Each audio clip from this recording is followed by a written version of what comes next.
সোনামুড়া থানা পুলিশ এবং বিএসএফ এর যৌথ প্রয়াসে উদ্ধার হলো নেশা সামগ্রী। জালে তোলা হলো দুই ব্যক্তিকে। ইদ্রিস মিয়া ও মনোরা খাতুন নামে দুই ব্যক্তিকে পুলিশের তরফে জানানো হয়েছে তাদেরকে গ্রেপ্তার করা হয়েছে। এই সাফল্যের কথা পুলিশের তরফে জানানো হয়।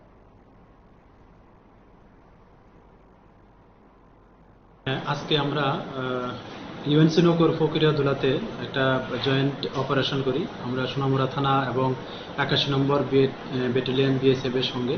আমাদের কাছে একটা গোপন খবর ছিল যে ওইখানে ইদ্রিস মিয়া একজন আছেন, ওনার বাড়িতে অনেক স্কপ সিরাপ এবং ইয়াবা ট্যাবলেট মজুত করা আছে।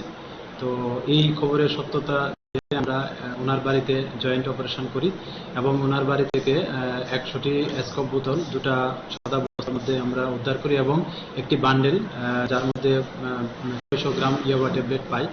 তো আমরা বাড়ির যিনি মালিক আছেন আমরা ওনাদেরকে ডিটেইন করেছি এবং আরও এগুলোর সঙ্গে আরও অনেকে যুক্ত আছেন। তো এই সুবাদে আমরা আমাদের সোনামুড়া থানাতে একটা এনডিপিএস দ্বারা মামলা নেওয়া হয়েছে এবং আমরা তাদেরকেও যে ডিটেইন করা হয়েছে ওনাদেরকে ইন্টারোগেশন করা হচ্ছে এবং এটার সঙ্গে আরও অনেকে যুক্ত আছে কিনা এবং এটা কোথা থেকে এসছে এবং কোথায় এর ডেস্টিনেশন, তো এগুলো আমরা খতিয়ে দেখছি।